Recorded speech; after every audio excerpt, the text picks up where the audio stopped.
The Denver Broncos finally snapped their 5-game losing streak. Let's go over some studs and duds from their 24-15 victory over the Arizona Cardinals.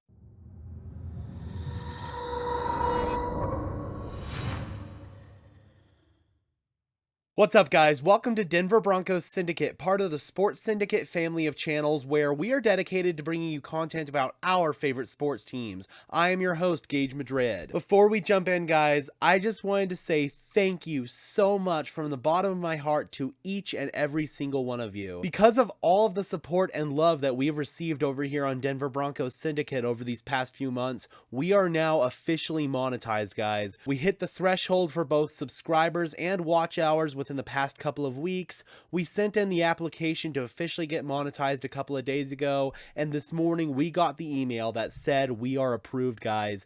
Thank you so much. I can't even begin to express how grateful I am. This is one step closer to my long-term goal and my long-term dream of being able to cover the NFL full-time.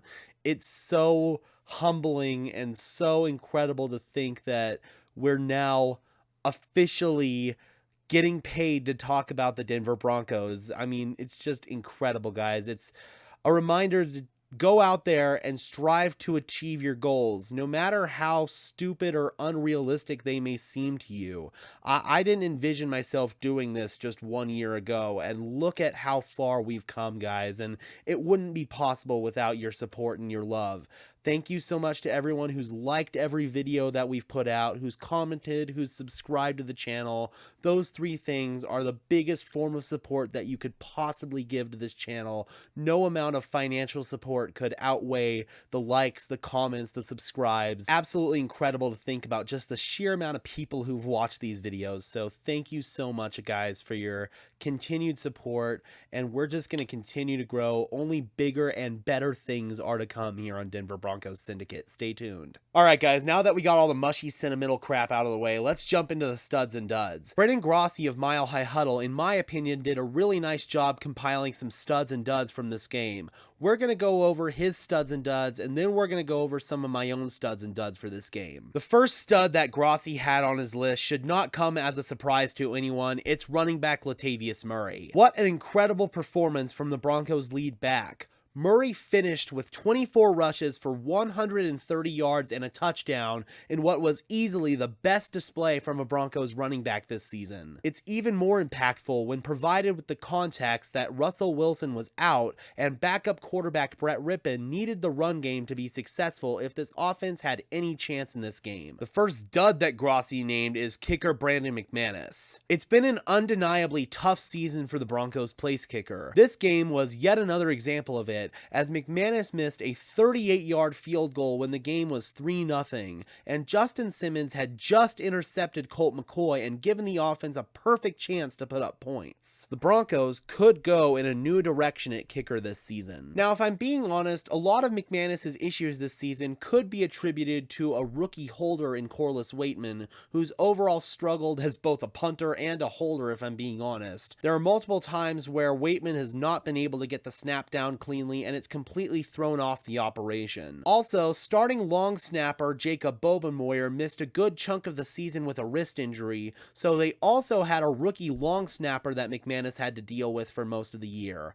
In my opinion, I feel that McManus has proven in the past that he's been able to come up clutch in key situations, so I don't feel that we should follow that knee-jerk reaction of going out there and replacing McManus this season, but I do believe that the Broncos need to go out and potentially look for a new punter this offseason. We'll discuss that more later in this video. The next guy that Grossi named was defensive tackle Deshaun Williams, who had an absolute whale of a game against the Cardinals. The star of the defense was Williams, who produced 2.5 sacks, a dominant display in the run game, and helped ensure the Broncos relinquished just 15 points.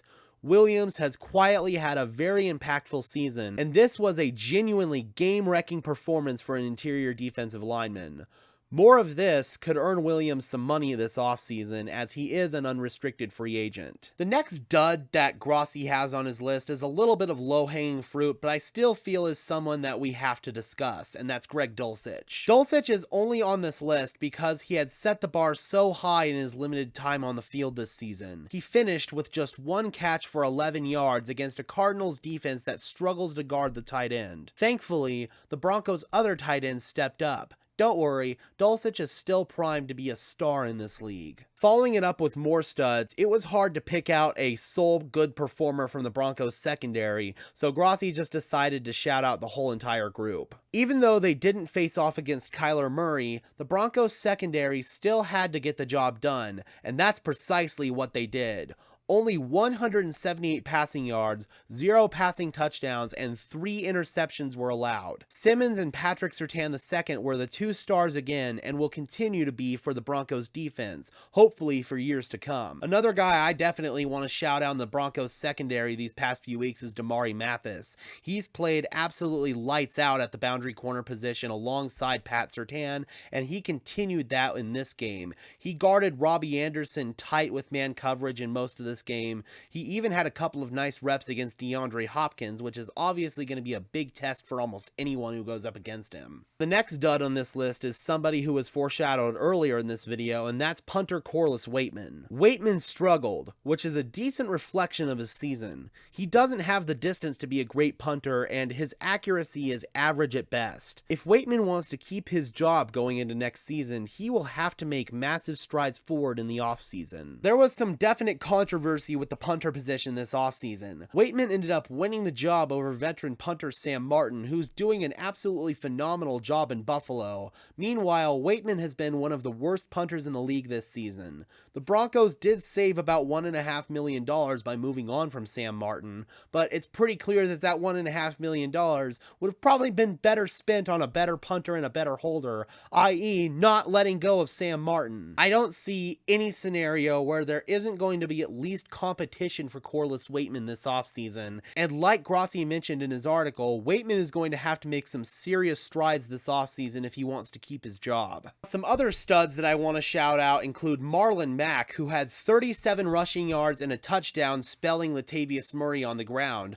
Eric Tomlinson, who caught a touchdown reception. Also, Brett Rippon played a really nice game, I thought. We're actually going to have a film study coming out on Brett Rippon, hopefully tomorrow when the All-22 comes out. Another stud, obviously, that I wanted to shout out was Damari Mathis, who I already gave some flowers earlier in this video. Also, I thought Randy Gregory played a pretty nice game. Although he didn't really show up on the stat sheet, his pressure a couple of times was really disruptive for this Cardinals offense. Now, one big dud that I definitely wanted to talk about that was not mentioned in this article was the Broncos offensive line, in particular on the interior. J.J. Watt had one of the better games of his Hall of Fame career against this Broncos offensive line. He had 3 sacks in the first half and was an absolute game wrecker on multiple plays. The Broncos interior offensive line was absolutely rotating with injuries. Quinn Miners exited the game early with an eye injury. He was replaced by Tom Compton. Then Dalton Reisner went out and Luke Wattenberg came in. Reisner eventually came back in, but then Tom Compton got injured at the right guard position, so Wattenberg had to come back in for Compton. It was an absolute revolving door for the Broncos on the interior of their offensive line. The only constant, of course, was center Graham Glasgow, but even then, Glasgow didn't play well. Reisner played okay, but he was in and out of the game. Luke Wattenberg was absolutely terrible, just like last week, and between Glasgow and Wattenberg especially, and Tom Compton wasn't much better, J.J. Watt absolutely feasted on the Broncos' right side of their offensive line. It was terrible to watch. Despite the struggles from the Broncos' offense in the first half, they were eventually able to rally and put some nice drives together. They got the run game established, especially in that second half. Latavius Murray was sensational. Marlon Mack was really good spelling him. We may have found a really nice 1-2 punch this offseason with Latavius Murray and Marlon Mack in the backfield. I'm really impressed with what they were able to get done yesterday anybody on the ground. And that's what really opened up this Broncos passing game. Their play action game really got going in this game.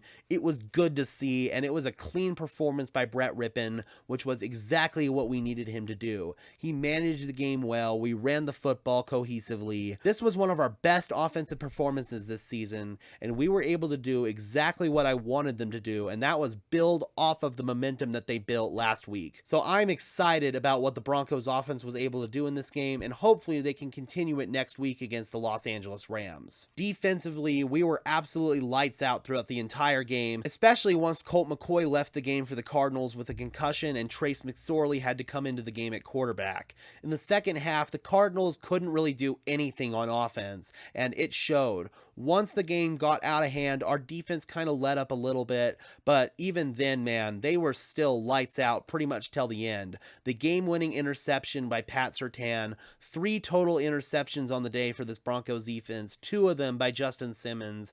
It was just an all-around lights-out performance by the Broncos. Cohesive football, at least on 2 of the 3 sides of the ball. Special teams was not great, but I cannot complain with how the Broncos performed. They took advantage of a team that was wounded big time in the Arizona Cardinals, and that's what you want them to see against a team like that. Although Vance Joseph's unit played well with 7 sacks on the Broncos offense, Vance Joseph still good to send him home with an L.